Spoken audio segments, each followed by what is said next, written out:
like to thank everyone for coming. I heard this is the first nice weekend here in Seattle, and it means so much to me that you guys came out to listen to three great artists talk about their work. And I'm really, really excited to see a lot of friends that I haven't seen in a long time. And I want to really thank Donna. Donna came to me maybe 4 months ago to talk about a show here. And I was sort of thinking about, well, do I want to do a show with multiple artists, maybe 10 to 15? And I really after thinking about it for a while and talking to Donna, I decided to concentrate on three artists: Faye Jones, Marianne Peters, and Claire Cowie. And I was thinking about their work and thinking about how their work is really about sort of personal histories or personal stories. And so I sort of was thinking about that, what kind of title I would have. And so I thought about Shadow Time, because really each of their work has sort of a psychology behind it.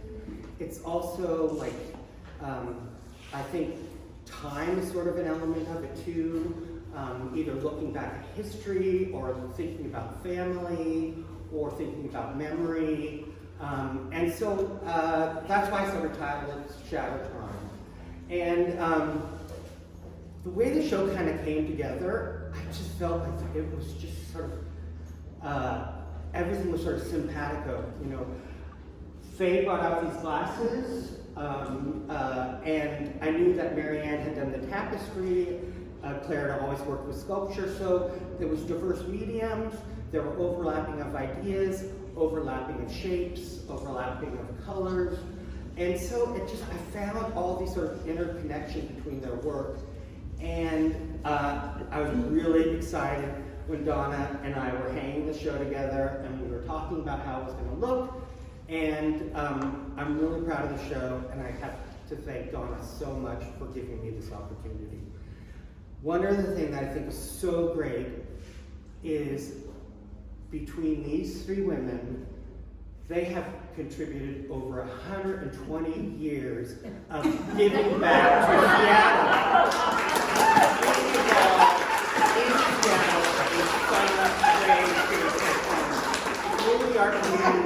Supporting artists, really supporting the art community here in the Northwest, and that is really an amazing thing. And I don't think it as a thing about it is a long period of time, but it's just they've had really a profound effect on things going on here. And Marianne's work at Coca, I mean, I could go on and on and on. So I'm really honored to have them here and to talk about their work. So,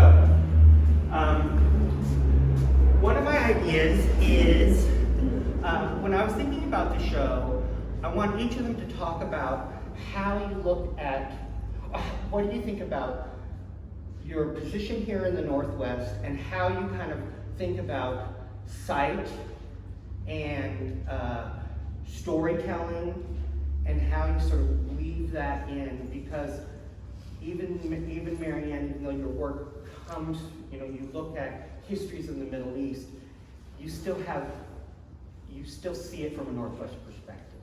So if each of you can sort of talk about that, and then we'll sort of get to talk Cowie. Okay. Are you staring at me? Faye, you want to go first? What do you think about the Northwest?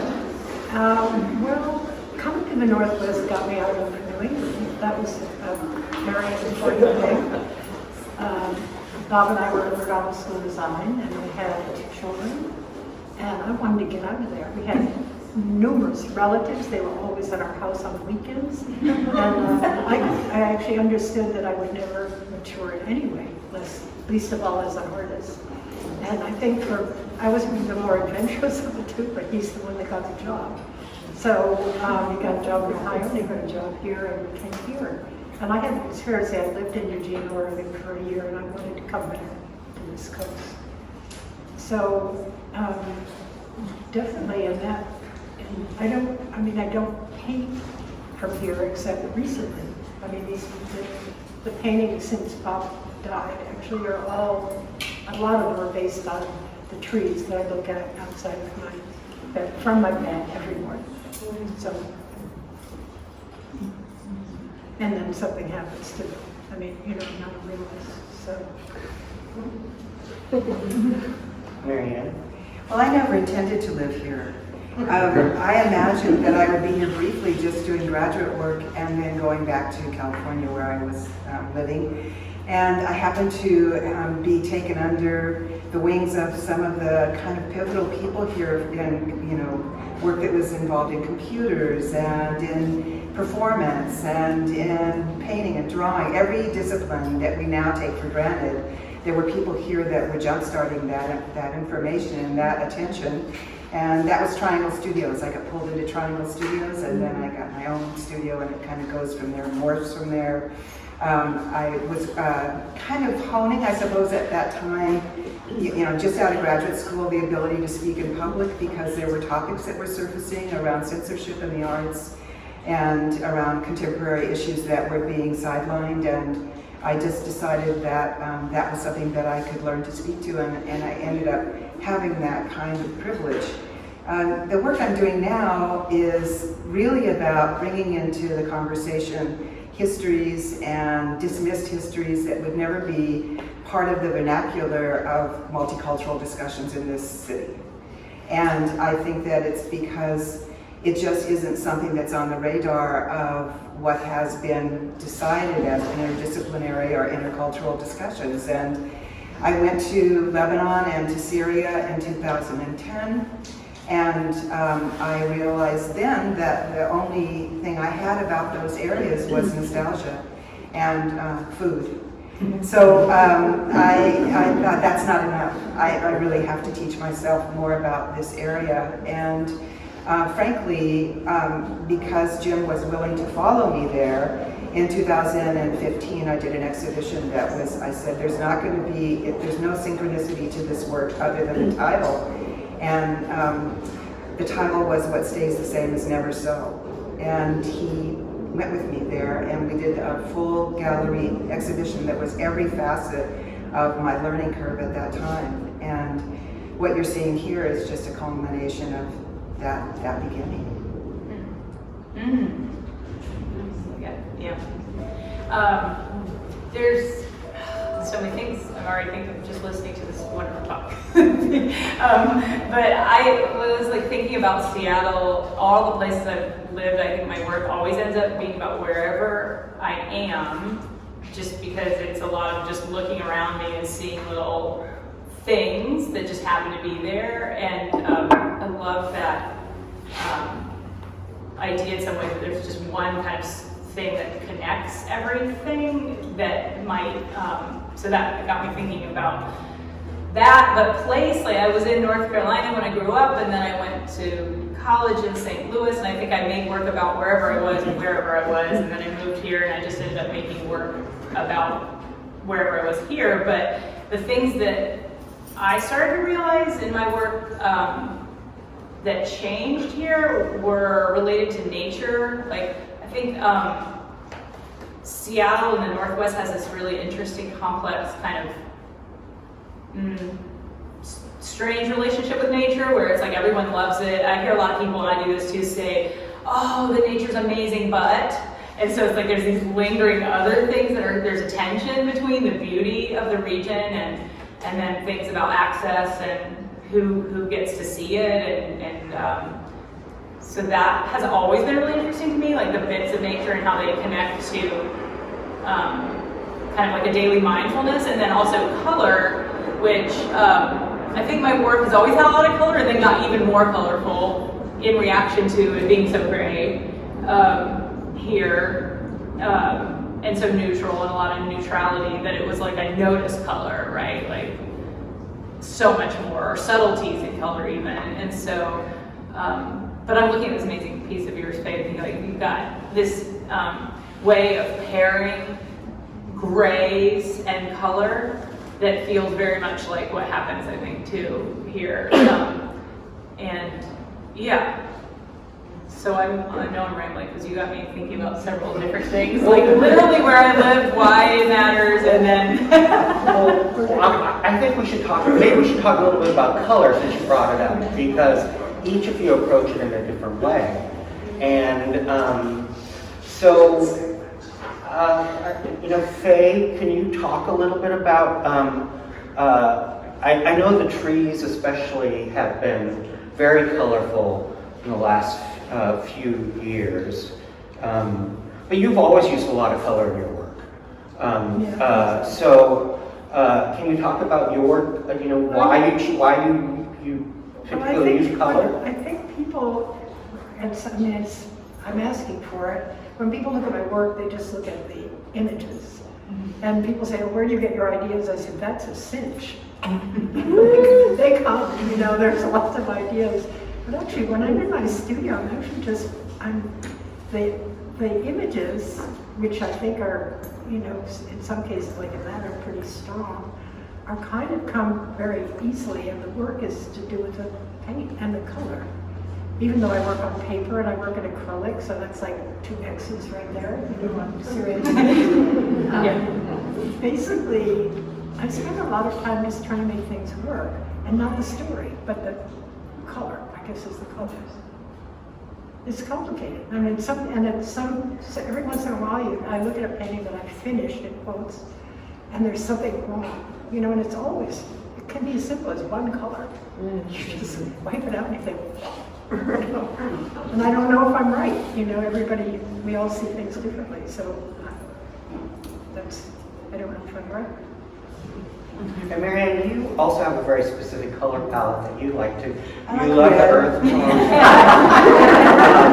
But you're also trying to communicate. All 3 of your work, I think there is sort of there's a challenging element to it. It's you look at it and you think, wow, this is really beautiful, but underneath there's this sort of unsettling of what's sort of going on, either in the narrative or the idea or something like that, and you use color to kind of talk about and enhance those issues and subtly bring them forward. So can you talk a little bit about that? I think I also use the absence of color because I think color is loaded, and that it's in many cases it can be a diversion from a topic that maybe I want somebody to be thinking about. So when I've made a choice to work in black and white, I'm first going to blame Michael Spafford for that because he taught me how to do that really well. And but secondly, because some of the topics, my work, especially the work that's in this particular exhibition, but as of late is research-based and referential. And sometimes I'm thinking about how to translate incidents or occurrences that I feel deserve some sort of reference or attention. And I want the person who's looking at it to sit with the information. And if I throw in, of course I don't have the skill to throw in a pink like Claire can do or Faye can do, but if I do, it changes the tenor of the piece. And so I've decided to use black and white as a color. And I have pieces in the show that obviously are using a palette that's mine, and I'm going to confess that I use dirty paint all the time. I'm just a dirty painter and lazy. That's lazy, but No, but a lot, so much of what you're painting is land that it makes it feel like it is the soil or the dirt or the dust, right? yes, I think that's true. Yeah. So it is. Yeah. It's okay. It's okay. I think we are all using territory, and Jim's talked with all of us about that. And in my instance, I think not only am I talking about specific territories, but psychological and political and cultural territories that are dismembered and ignored, or probably in many ways hard to incorporate into your mindset. And for me, it's because it's tied to the Arab world, and the Arab world is confusing. And but it's not the only thing I think about. Also, Marianne, you're a pretty amazing colorist with critical eye, because I've had multiple times where you've looked at something I had in progress that I was 80% or 90% done and really something wasn't working, and I'm just sort of staring at it and trying and you'll nail the thing that it is. Like, why is that blue? Or, so I think that there's something, yeah, I totally know what you mean when I look at your work and think of the absence of color, because I've heard you talk about color. I tell a story a lot about a time you were in my studio, and I was almost entirely done. I was supposed to deliver a piece, I think, that day or the next day, and I didn't. I said, I just still don't like it. Something, I almost love it, but something's wrong. And you were like, why is the sky that color? One little tiny piece of a part, anyway. And it was exactly right. I just immediately changed it, and it was, but I also was thinking about, I'm seeing some people I know from maybe around a similar time, but maybe in 98, I think it was, 1998 or 1999, I applied for the, do you remember when the Northwest biennial or annual was in the museum that was in the Bellevue Mall? Is that ringing a bell? I think there was a museum in the upstairs of Bellevue Mall. Bellevue Arts Museum was in the mall. So they had the biennial or annual, I don't know. Anyway, we were sort of told, this is what you do. You apply for these things, these shows. And so I applied and did not get in, but my rejection letter had a very sort of thoughtful handwritten note at the bottom of it. And I don't know, I know with the here it's not related to any of us, except it said, thank you for your application, and I wanted you to know that I really love your work. And I'm sorry we couldn't include it, but I don't feel like it has a Northwest aesthetic. It was simultaneously disappointing, but also just huh? And so then I was for probably 5 years, every show I went to, I was like, is this the Northwest aesthetic? What is the Northwest aesthetic? And I really did feel I didn't know, I couldn't tell you. The first thing that came to mind was Mark Toby. No, that definitely wasn't it. And then the show came out. Of course, that was the thing. Can't wait to see what it is. It had a lot of amazing work in it, but it was all completely abstract. No representational imagery at all. And I was like, oh, okay, yeah, I get it. The 2 X's you were saying, because they would say that in school too, you're too illustrative, you're too illustrative. And I'd be like, sorry. So, yeah, and I was like, oh. They're not rules. Yeah, but it was really healthy for me too. I think I do know where they are. I was like, that was a favor actually, because it was so specific. So I wanted to, part of the reason when I was thinking about the show, I was thinking about, it actually was Marianne's tapestries that got me thinking about this, but anthropomorphism, and Marianne, I think, is really only used it in the tapestry. But it does sort of run through, certainly Faye and Claire's work. So maybe can you talk about why, you have this sort of certain connection and certain, repeating of certain types of animals or birds or bunnies or, the black swan, which I love because I love the idea of the black swan theory. And so can each of you kind of, I'm going to let Marianne talk about the tapestry because I love the tapestry. I've included it it was first shown in 2015, and then I put it in other group shows because it's to me it's very, very compelling. So can each of you sort of talk about your use of animals, and you can sort of explain tapestry? Use animals that often, but well, first of all, I was fortunate to get a grant where I was able to do some research in Paris at the Arab World Institute, and I was there by myself in this incredible building with a helper who would bring me books. And I don't speak French, but I can read it a little bit, and I would stumble onto things. And I stumbled onto a series of political cartoons that I photographed, and this was one of them. And I just sat on it. I just sat on the information.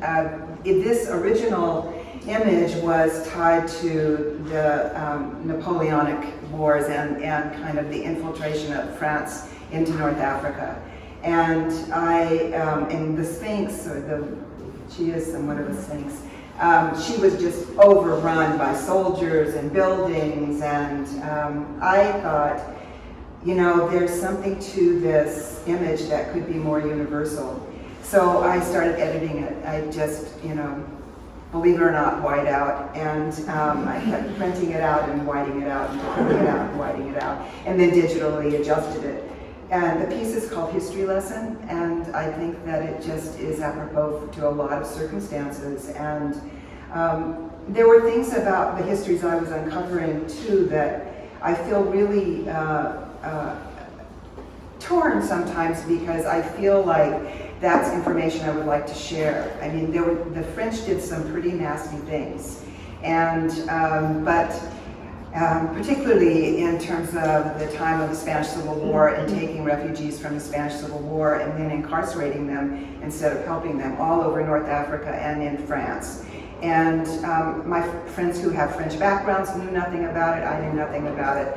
And there are histories like that that keep being repeated, where there are these incidents and they just get shuffled under the rug and nobody knows. And so I thought, well, that's a rough lesson, but that's a really powerful image. I'm just going to play with it. It's not an exotic tapestry. I sent it off to, you know, ones where your mother's kittens can be printed, but I'm actually proud of having the nerve to make it. And again, that's a little bit the luxury of having been working a long time at this point in my life, where I feel like there are topics and conversations that are problematic possibly, or because they're disjointed, require us to put a secondary effort into understanding them. And if I can do it with an image, if I can make an image that will trigger someone's curiosity, then I've done my job with the work. It doesn't matter to me that people know the original source. It matters to me that it has some resonance now. Yeah, and I would say that particularly because I've only been here twice, but people respond to that painting without knowing the story at all. And they respond to it visually and emotionally. It's very interesting. And so we can do what we want about our ideas, but you don't have any control about, even if you tell them the story. Right. You know, but you don't always need to tell them the story. They get something. They get the seriousness of that. I mean, it's very interesting just watching people. They respond to it emotionally and physically. I think titles matter too. I do. And I think we use titles. Yeah, we think about our titles, and that's another entree for people, I think. And so that's where I would go with it. Did you feel, you were saying like the luxury of working for a long time and then being like, I'll do this thing that might feel risky or random or different. Did you feel earlier on like you had ideas you weren't quite sure that you didn't do in the earlier years? Yes, of course. I mean, I think it's been a difficult time for artists to get to the kernel of truth in their work, because there's so many topics that we are being asked to be considerate of. And I felt for myself that certainly my cultural background has fed every aspect of my life, but I didn't feel like I could pull it into the work because I hadn't been given permission. And I confess that the person who didn't give me permission was myself. Sure. And then I just started making the work. And again, had the luxury of Jim being willing to take a stand with me, because I had a very strong relationship to abstract painting, and I started making installations, and you know, and it is true at some point you go, you have nothing to lose. I don't have anything to lose. Do I? Is there anybody? No. Okay, check that out. So Faye, could you talk a little bit about your use of like specific sort of animal characters and things? Well, some of them, the Black Swan, I got obsessed with from the Black Swan theory, but it actually goes back to juvenile, you know, it goes way, way back. It's not the Black Swan theory is an current economic theory, but the old Black Swan theory is because nobody saw them, nobody Yes. thought they existed. And I just sort of love that idea. And then once you see one, then you realize, oh, we're wrong. You know, it does exist. It's black and it's a swan. But black swan theory is that nobody thought they existed. Yes. And economics sort of adopted that. yeah, yeah. And, It's it, out you know, there. and it's actually, I mean, the theory itself is just, as an idea, is just almost perfect. Yes. So, and I'm not the least bit interested in accuracy with my animals. So the rabbit, I can say, is partly related to my fecundity, you know, having 4 children, and also that my husband's Portuguese grandfather's name would have been Cowie, which was rabbit, and it was anglicized to quail when he got to this country. So there's this sort of, the rabbit's kind of a joke, but, you know, sometimes a dark joke. And I have bunnies in my yard who are very cute, but they're eating my beans. And I'm very interested in the animals in my yard at the moment. You know, a black crow who washes his whatever he's found in a bird bath. The other day, a mole came up out of the earth like this and ran in front of me and made another mole over there. And then the bunnies who stay perfectly stock still and pose for you. You know, all they do is the ears go back and the ears go forward. And then, I did dogs for a long time. A lot of it has to do with fear. You know, the things that you're afraid of. Rats. I'm afraid of rats, but actually, I give them a great deal of credit. I think they've lasted a long time. And they're seriously intelligent. But they connect to you personal stories in a way, just like Yeah. you use donkeys because you lived in Mexico. Yeah, And- and the donkey is as a beast of A burden. burden. That whole story, Mhm. really more than fascinating, actually. Can I ask a question? Yeah. I want to know why Claire did that giant size hippopotamus or what's Yeah. a hippopotamus? It was a rhino and a meerkat were in the same show, a rhino and a meerkat. And I love that you asked that, Anne, in the middle of this whole experience, because the whole time I had that piece in the show, and that whole time, Jim, you would say, is that alligator? And it was part of joke, because in process it was like, what is it?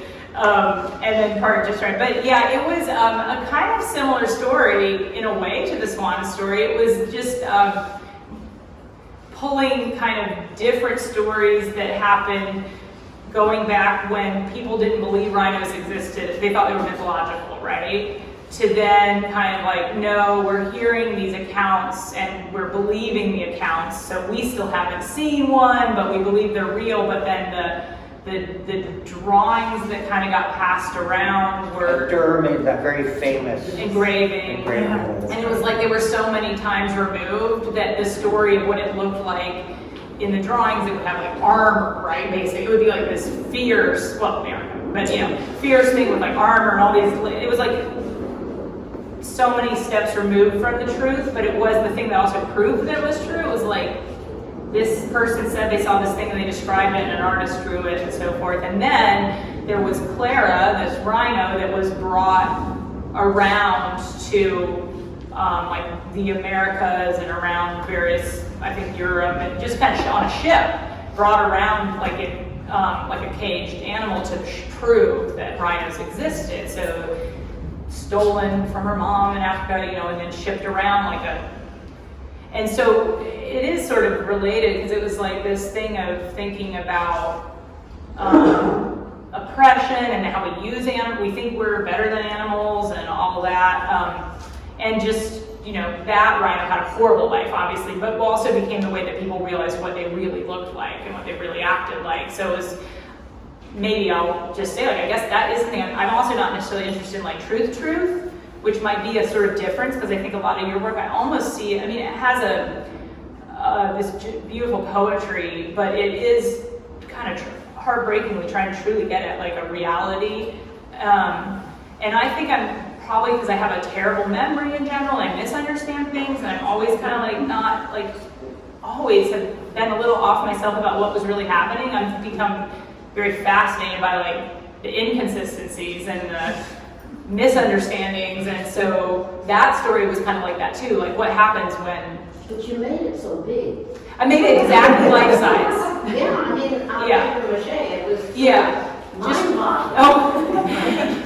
Well, yeah, I was trying at that time. That's a good...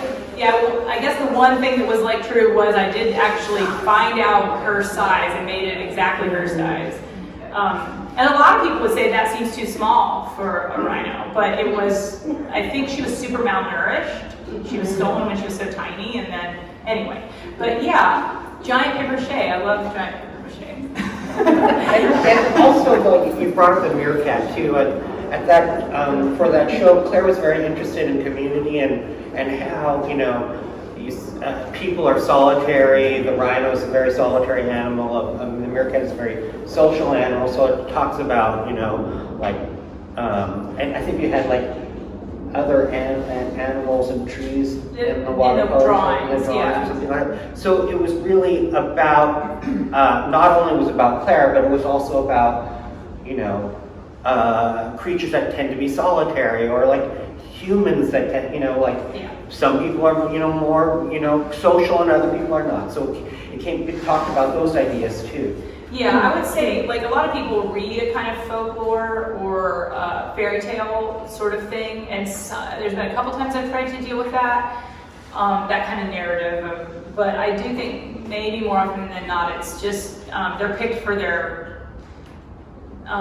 characteristics that we, you used the word earlier, right? Morphize. So it's like they're picked for their characteristics that actually they're really stand-ins for people.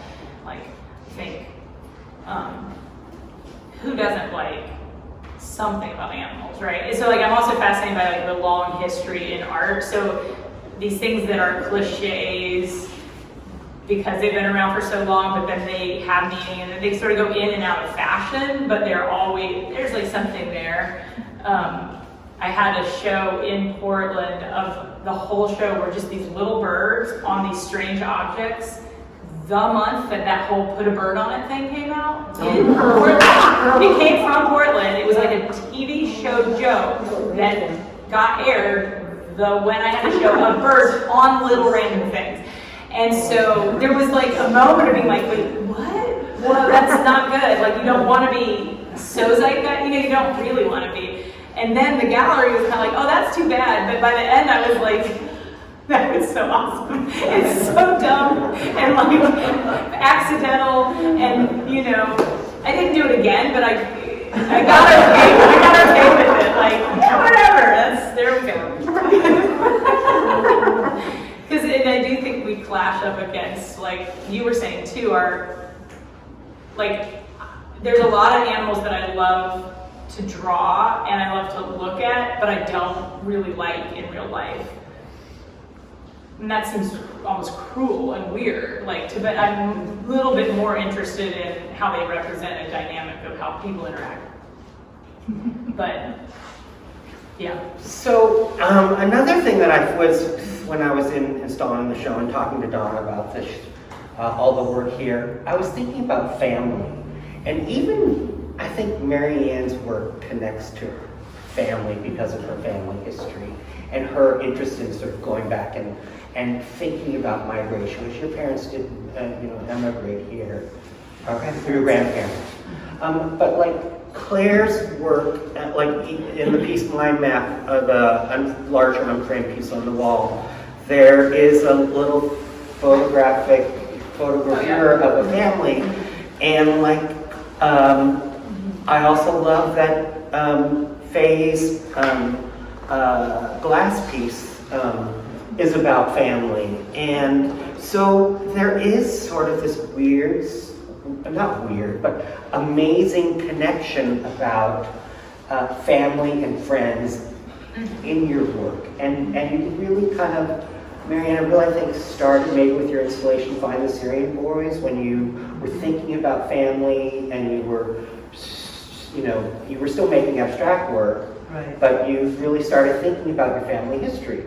So And Faye, your family certainly, in lots of your work, there's certain ideas, it comes up in your work. Yeah, it does. Well, I've never been away from it. You know, I was the oldest of 6 children, and then immediately had 4 children of my own. You know, I never had a space in me. I did in art school. I had a very brief space, but 24 hours of the day were absolutely equal. It's great, but I lost it pretty quickly. It was my own choice. Yeah, I like Marianne. I don't do research at all. I'm not sort of embarrassed. But I can't explain it. I'm in awe of somebody following an idea the way you do. I think it's. Well, the truth of the matter is, I look for stuff, and then there's some little thing in there that says, wow, you need to go over there. And so I jump around. I'm kind of a sleuth. I'm not a scholar at all. I mean, I just am nosy. And some of for me, in terms of family, I've made peace with and actually feel that this is a valuable thing to be looking at these histories and the incorporation of them into my life from a second generation person, because that filter is at once personal and distanced.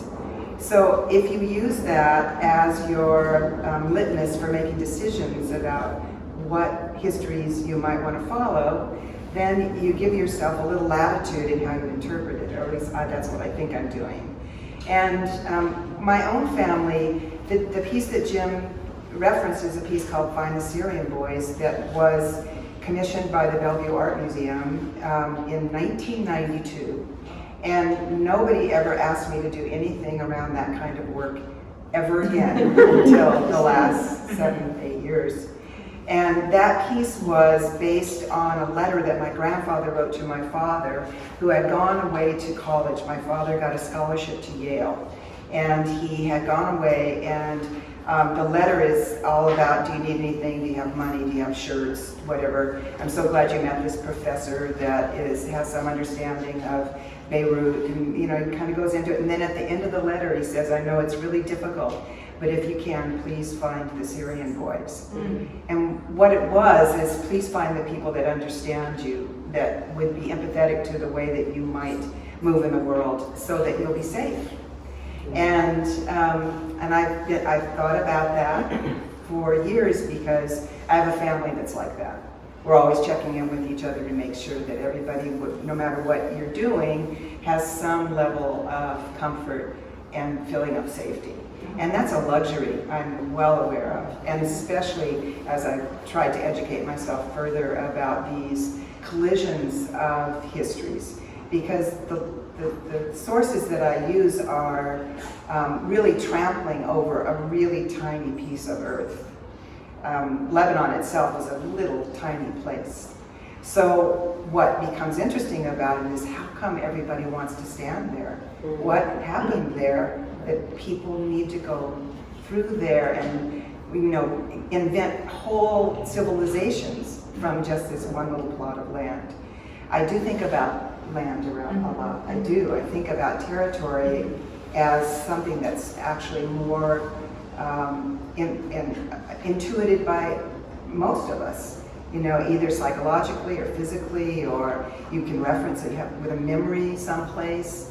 And I had no visual record of the place that my family was attached to. I had none until 2010. So it's been really nice to try and be educated again. To go to school without going to school. Yeah. Well, and also probably you did your family a favor. I think, I don't know what my family thinks.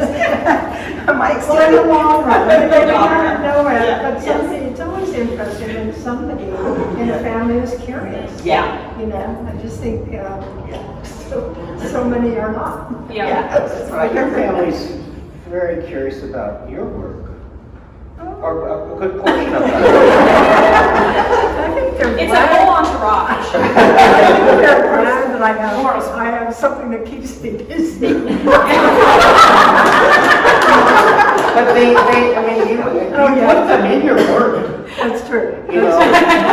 like you put the, like, you know. That's right. I want to try to get to the Gates Foundation with my great-grandchild who's in a painting that they own. I don't know how we get into that place. Yeah, we I can would get in. actually like this child who, when that, it was not, I didn't on purpose paint my grandson and his then girlfriend, now wife, and their first child, but I was working on a huge painting that it was, I needed my ladders. And at the bottom, I put these figures in and I realized what I'd done sort of halfway through.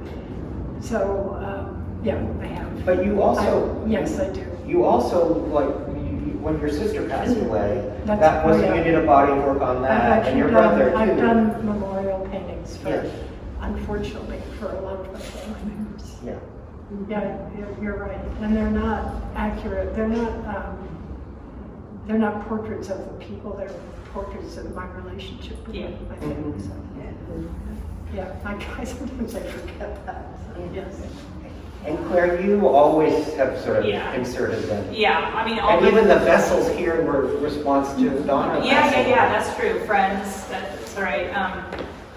Yeah, I just stick friends and family and everything, and I feel exactly like that. It's not about them, it's about me. And I think, but I do understand. Like, I did a funny painting, my brother's, that was in a show at your space, and he was like still in college, and it was really weird. And at some point, my mom said, "Your brother wants to know why you did that." Don't I? And then I think I grew up kind of near where David Sedaris is from and his family, and then also some people just say that in the South, you just tell stories and people deal with it. And I sort of used that. I was like, yeah, it's like a writer. You're using things, and it's about me and my psychology. And I do feel like there is a therapy to it as well, like working out relationships. And but my parents are in my stuff for probably 40 years now, and my child, who is somewhere in here, is in there for 15 years, and friends, and then the work about Donna is a real one of my best friend who died now 2 summers ago, but it there was this kind of like, I talked about this at that time, so I'll keep it short, but it's like, for her, like, she was ill and she didn't want anybody to know, and she was just a really private person, and I'm not. I'm like, through my work and my life, and tell everybody everything. And but because she didn't want anybody to know, I was honoring that, so I didn't talk to anyone about her illness the whole time out of respect for her. But it just like had to deal with it at work, right? Because like had to come out somewhere. So for like the whole year that she was sick, I just made work about that the whole time. And then, and then even then, though, it's weird because you think, well, like, wow. And I guess writers do deal with this too, and musicians. It's like, a lot of people say they'll wait for their parents to pass away before they'll tell all the stories. So it's like, we know we need to, kind of. So I guess I'm just being a little bit like, I don't care what you think. To most people in my family, anyway. But also my family's full of crazy stories that nobody ever believes, and so it's just another way to kind of put it in. I think it's interesting I don't know how I would pull my family into my work specifically. It wouldn't make sense exactly, but it makes total sense exponentially somehow. And one of the differences is, I think, when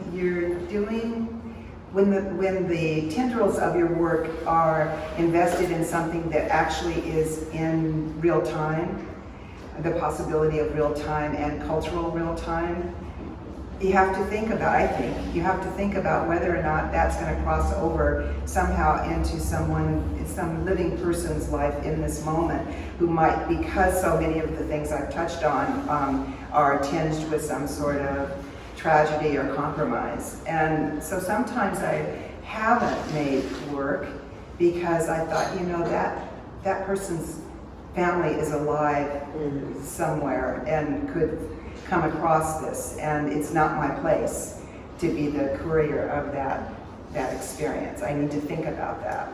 So sometimes what I do is I abstract it these drawings are abstractions of a real event.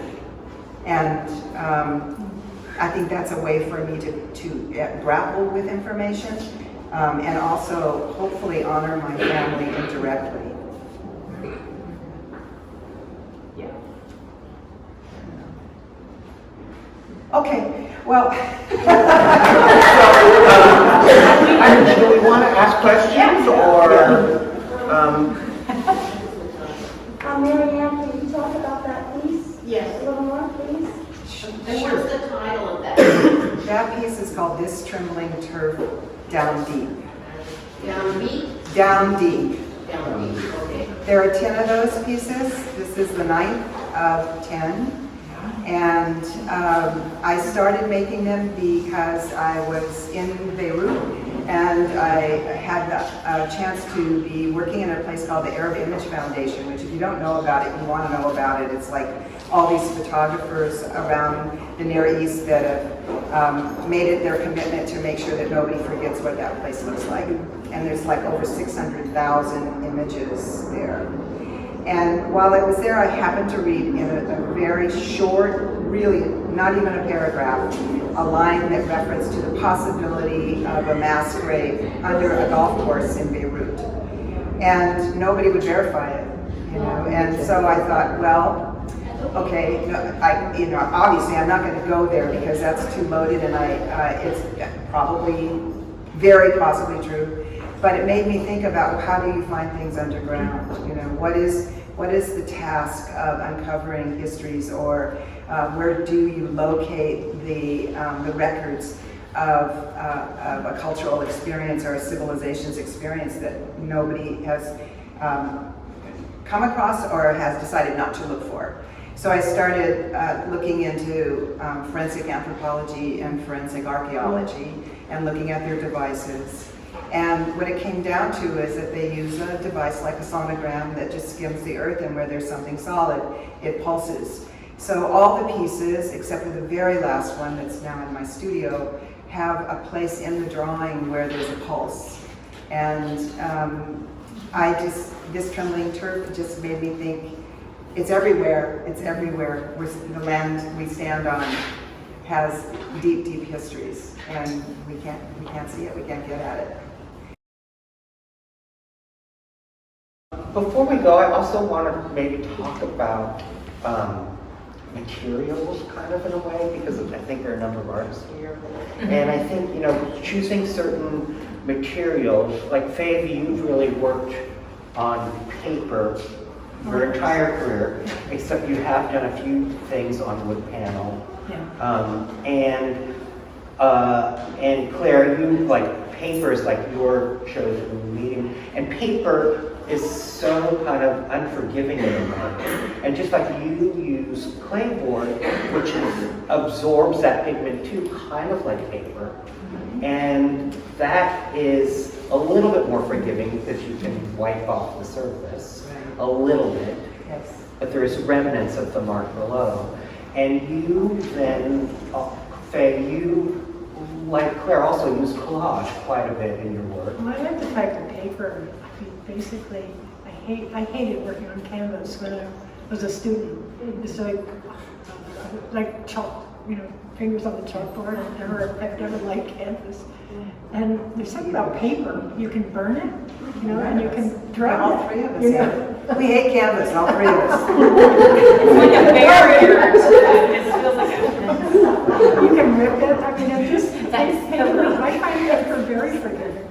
You know, you can, if you tear it, you repair it, you know, or don't, you know. But I like the fact that it's basically that you can burn it, you can drown it, you can rip it out. That it's not, in some ways, it's not permanent. And then, of course, you put stuff on your plexiglass when it's permanent. Yeah. But what I mean by unforgiving is like you could be almost completing at the end of a painting, and then you make that one mark, or you choose that one color, and you're like, whoa, what did I do now? And then you're like, I have to make, you know, like you said when Marianne came over to the studio, like a question, like, you know, because of the medium, there is, you know, you've chosen a medium that is a little bit. Yeah, but I would agree. Like, I think that is a common thought. Like, oh, if you paint with, let's say, acrylic, especially, or oil on canvas, you could just paint over. But you can do that on paper too. You can like soak it all up and wipe it away, or like carve out the top layer of the paper, or add. I mean, it's like I think it's you got to play with paper for a long time to have it feel sort of familiar in that way, but I've never been worried about that part. Like, I don't ever think, like, what if I mess it up? Yeah. Like, not once. Like, and actually, I'm the same with kids. I can't even start a painting on canvas because I think it's just, I love when I look at other people's work, and I just think it's a different mindset of, it's more of a, it really actually, but I feel like that's more like real painting, and I don't feel like I paint at all. Like, I don't know anything about painting. Like, but so like, I think of like drawing and like construction, and you can burn it or rip it apart or tear it off or like add With more. watercolor, you can wash it You away. can wash it, you can put it under the But not faucet. all of it, that's the Yeah, wash part of it away. So I think it's more of like a constructive thing versus a painterly thing. And I love when I see other people's paintings, and that's usually when I think, oh yeah, not a painter. Like, I'm not doing that. Moving paint around, I would think about people, and you're like, oh, that is different. That's totally different than being like, I'm gonna take this little part, and then I'm gonna put this in here, and then I'm gonna cut this apart, and then I'll put some lines here. So, I don't know. I love painting, but I'm not a painter either. I think I draw with paint as much as probably as much as anything. And I started using clapboard because I have been making work on plastered surfaces. I don't know, there's some people who nod in their heads and remember these things. And I just wanted an opportunity to carry that onward. And I was invited somewhere out of the country, and I didn't know how I could haul plaster there. So I found this product, clapboard. And the nice thing about it is now they're like my go-to people. I've done huge pieces with them they'll custom make me giant panels of clapboard, and it's a surface that's like working on porcelain. That's what it feels like to me, and that's why I love it so much. It's So is just, that piece? yes, that's on black clapboard, which is a India ink soaked surface, but yeah, also on clapboard. Yeah. And it's true, if you get out some Ajax, you can really get it off. Yeah.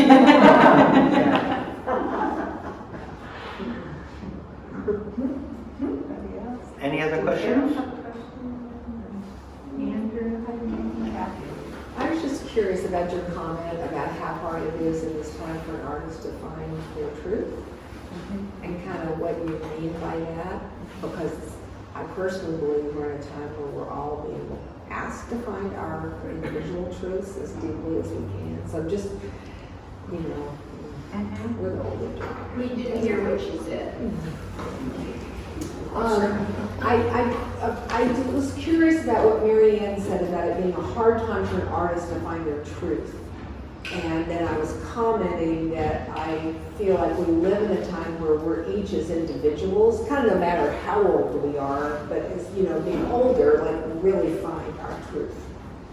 And that's a kind of a really important journey right now. And I'm just curious to hear Mary Ann elaborate, or all of you, about that. Okay, I'm going to get in trouble here probably a little bit, but I think it's a difficult time to have interests and the ability to translate your interests in a cross-cultural manner. I think because we've made culture territorial, and I personally don't really feel about it that way. I feel that it's important to be respectful of each cultural premise, and I think it's really important that we honor the cultural ties and the aesthetics of those ties that are specific and are particular to a community. I think that's really, really important. But I think if any one of us can illuminate something that's missing in the cultural record of the world that we live in, and we do it with honor, then we should do it. And I have to, back to my family, I have to credit my family for that, I happen to have a brother-in-law that was a very revered black scholar who would have applauded me tracing or chasing some piece of information that comes out of the black community if he thought that I could do so respectfully. He would not have told me that's not territory I can wander in. And I appreciate that because I think it's important that we all learn to be versed about the record of cultural compromise in the Americas and in this America. And so when I decided to start working with my particular history, which was tied to the Arab world, I thought, A, people don't understand the Arab world. They don't understand the diversity of it. I don't understand the diversity of it. I'm just going to have to narrow it down in this way to this one place that I've been that I have an attachment to. But every time I do that, it makes me have to wander into the historical records of other places. And, you know, a very obvious thing is when you start trying to find a pedestrian account of something that happened in a place, you can't find it historically because it's who's ever in power is the one whose record you're going to get to see. And that's happening now. Whoever is in power is the record we're going to get to see, and it behooves all of us to make sure that that doesn't happen because there's some nasty people out there that are in power right now. So I hope that answers your question a little bit. And for me, I just felt that the way that multiculturalism had developed itself in the art world in particular didn't, because we're breaking ourselves down under race and less under class, that it was difficult to, in some ways, articulate in a mindful and respectful way my take on that from the perspective of my cultural vision. And I just, I feel like so far I've done an okay job. You know, I'm sure that, you know, it's very possible that somewhere along the line I will have done a misstep. And I hope that somebody will call me on it, you know, but that's what I meant by that. And I also think it's really hard, if you've had a career, and especially in a town the size of Seattle, and people are used to the way that you work, and they want more of that work, it's really difficult to say, you know, I'm not interested in that right now. I want to do something else. And you know, that's what I've done, and I've been lucky. I love the steps you've taken with it. I mean, I really applaud thank what you. you're doing with your work. It's Thank really you. powerful. It was very hard to work representationally, Yeah. you know, with any kind, I mean, I'm not anywhere near the skill base of these two women, but I feel like I've got enough eye-hand coordination to get the point across. That's where I'm going. I think so. Yeah, I hope that was an accessible explanation of where I'm at. Yeah. Any other question? Beth? Jim, I just wanted to say that I really appreciate your putting this together for the show. Beautiful show. But the panel and the drawing together, the similarities that I don't know that I would have suspected they had, and allowing them to continue to reveal what they're doing and how they continue to interrelate. This has really been fascinating. Well, So I thank just want to you. say thank you. Thank you. Thank you. You know, when I was putting it together, I mean, I saw things in all these works that I saw as links to each other. Claire uses holes in her work. That little portrait has 3 eyes over there. Faye's piece here has the black circle linking the daytime and the nighttime. Marianne's piece in the front has those beautiful sort of open loopy things. You know, the pink ribbon of the glasses kind of tie back to like the rope of the tent here, holding up that tent. So like I would see things that would connect. I saw, you know, Claire's family looking at the drinking glasses of Faye's family. You know, so I would see things and shapes and how they sort of work together. And so when we were hanging it together, Dawn and I would talk about it, and I knew like I didn't want to mix up the artists because I felt that their work hung better, giving them their own space, and that you could look across the room and make those kind of connections. And Dawn and I specifically talked about the front space of having, as you sort of come in, you see Faye's piece, and then as you walk in the door, you first see Marianne's and Faye's, and then Claire's little safe portrait. So there's 3 of their pieces up in that space, and that's the only space where, you know, I think, you know, it's sort of, they're all mixed together, but there's a connection. You know, it was really a pleasure to work with Donna on the show, and I'm super happy. It was really fun. And it made me realize how much I miss it. So, yeah.